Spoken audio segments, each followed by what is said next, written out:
నమస్కారం. చాలామందికి జీవితంలో ఒకే ఒక కల ఉంటుంది, అప్పులు లేకుండా బతకాలి. కాని మీరు ఎంత కష్టపడినా అప్పుల ఊబిలోంచి బయటకు రాలేకపోతున్నారా? అప్పులు ఎప్పుడూ ఒకదాని తర్వాత ఒకటి పెరిగిపోతున్నాయా? దీనికి కారణం మీ జీతం తక్కువ కావడం కాదు, మీరు చేస్తున్న పొరపాటు కాదు. దీనికి కారణం మీరు రుణాన్ని ఒక సాధారణ విషయంగా చూడటం. ఈ వీడియో మీకు ఉపయోగకరంగా అనిపిస్తే ఒక లైక్ చేయండి. అప్పుడు ఈ విలువైన జ్ఞానం మరింత ఎక్కువ మందికి చేరుతుంది. వారికి కూడా ఆర్థిక స్వేచ్ఛ వైపు అడుగుపడుతుంది. ఆచార్య చాణక్యుడు రుణం గురించి ఒక కఠినమైన సత్యాన్ని చెప్పాడు. చాణక్య నీతి: శత్రువు యొక్క శేషము మరియు రుణము యొక్క శేషము రెండూ వృద్ధి చెందును. కావున రెండింటినీ సమూలముగా నాశనము చేయవలెను. అంటే అప్పు అనేది శత్రువులాంటిది.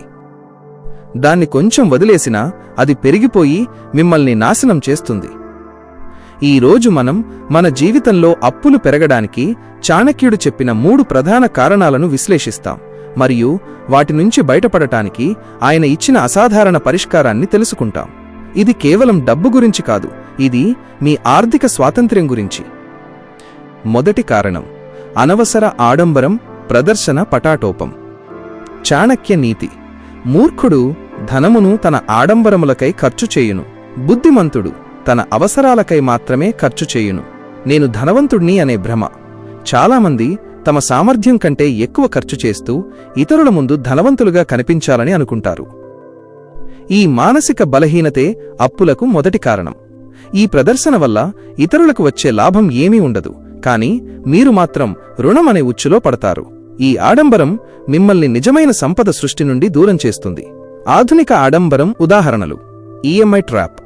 కేవలం స్టేటస్ కోసం అవసరం లేని ఖరీదైన ఫోన్లను, గాడ్జెట్లను ఈఎంఐలో తీసుకోవడం. పెద్ద ఇల్లు, కారు. మీ ఆదాయానికి మించి ఖరీదైన ఇల్లు లేదా కారు కొనుక్కోవడం. దాని నిర్వహణ, వడ్డీకే మీ సంపాదనలో శకభాగం పోవడం.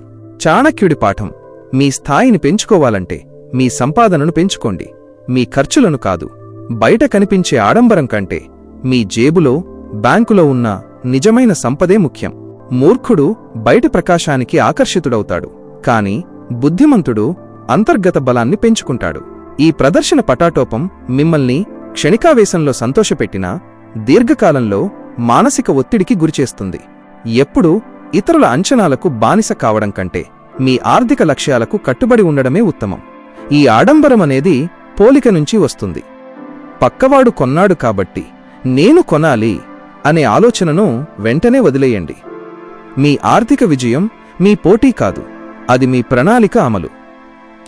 రెండవ కారణం: వడ్డీపై దృష్టి లేకపోవడం, కాలపు శక్తిని విస్మరించడం. చాణక్య నీతి: కాలము ధనముపై శక్తి కలిగి ఉండును. అది ధనమును పెంచును లేదా దానిని నాశనం చేయును. కాలం యొక్క శక్తి: మీరు పెట్టుబడి పెట్టినప్పుడు కాలం మీ ధనాన్ని వృద్ధి చేస్తుంది.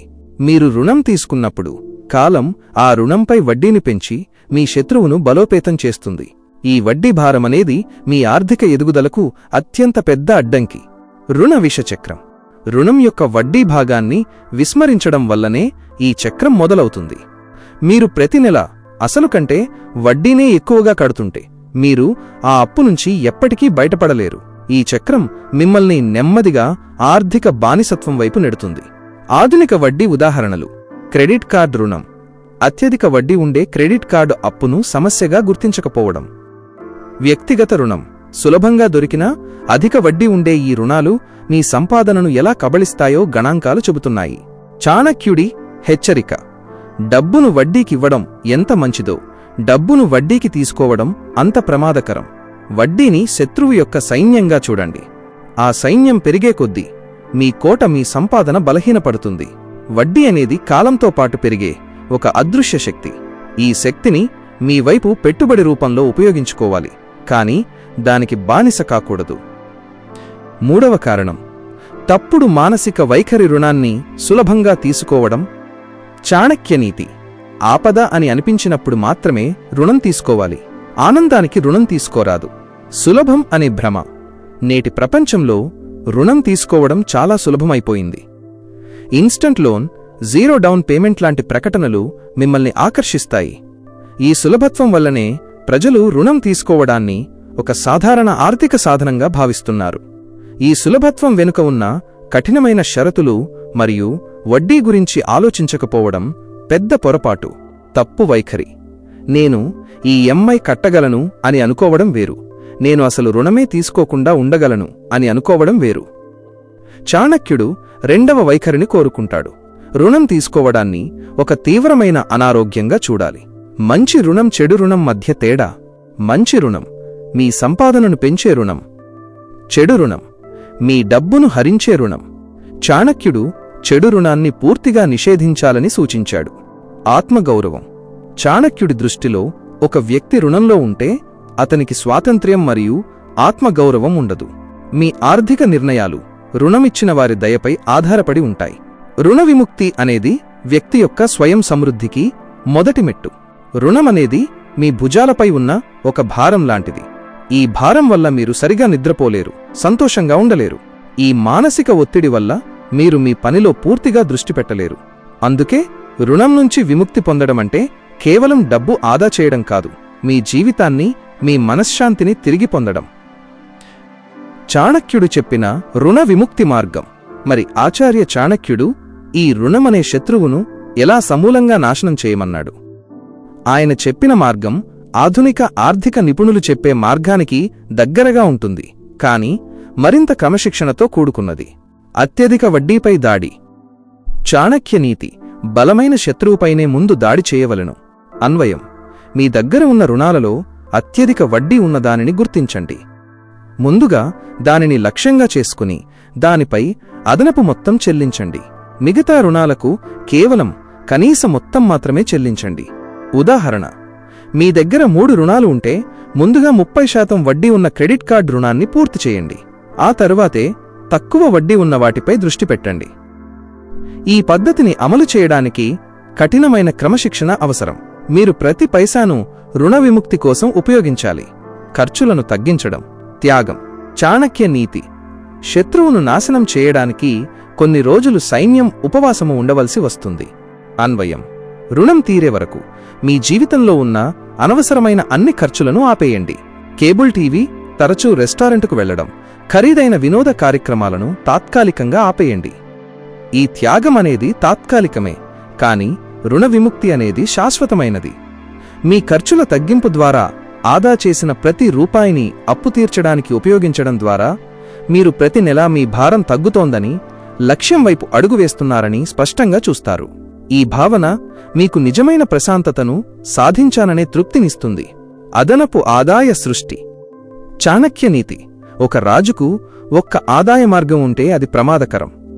అతనికి అనేక ఆదాయ మార్గాలు ఉండాలి. అన్వయం: రుణం తీర్చే క్రమంలో మీ ప్రధాన ఉద్యోగంతో పాటు అదనపు ఆదాయ మార్గాలను సృష్టించుకోండి. పార్ట్ టైం ఉద్యోగం లేదా మీ నైపుణ్యాలను ఉపయోగించి డబ్బు సంపాదించడం. ఈ అదనపు ఆదాయాన్ని పూర్తిగా రుణ విముక్తికి మాత్రమే ఉపయోగించండి. రుణం తీర్చే సమయంలో వచ్చే ప్రతి అదనపు రూపాయి ఒక సైనికుడితో సమానం. ఆ సైనికుణ్ణి మీ శత్రువు రుణంపై దాడి చేయడానికి ఉపయోగించండి. అప్పు తీరిన తర్వాతే ఈ అదనపు ఆదాయాన్ని పెట్టుబడులకు మళ్లించండి. ముగింపు. మిత్రులారా, రుణమనేది మీ జీవితాన్ని శాసించే ఒక శక్తివంతమైన శత్రువు. చాణక్యుడు చెప్పినట్లుగా దానిని సమూలంగా నాశనం చేయవలసిందే. ఈరోజు మీ సంకల్పమేంటి? మీ అతిపెద్ద, అత్యధిక వడ్డీ ఉన్న రుణం ఏంటి? దానిని ఎప్పుడు పూర్తి చేయాలనుకుంటున్నారు? సంకల్పం తీసుకోండి. కామెంట్లలో నా శత్రువుపై దాడి మొదలుపెట్టాను అని టైప్ చేసి మీ రుణ విముక్తి ప్రయాణాన్ని మొదలుపెట్టండి. తరువాత వీడియోలో చాణక్యుడు చెప్పిన మీ సంపాదన రహస్యాన్ని ఎవరికీ చెప్పొద్దు అనే అత్యంత కఠినమైన కానీ విజయానికి అత్యవసరమైన పాఠం గురించి తెలుసుకుందాం. అప్పటి వరకు శ్రమించండి మరియు రుణం అనే శత్రువును నాశనం చేయండి. జై చాణక్య నీతి.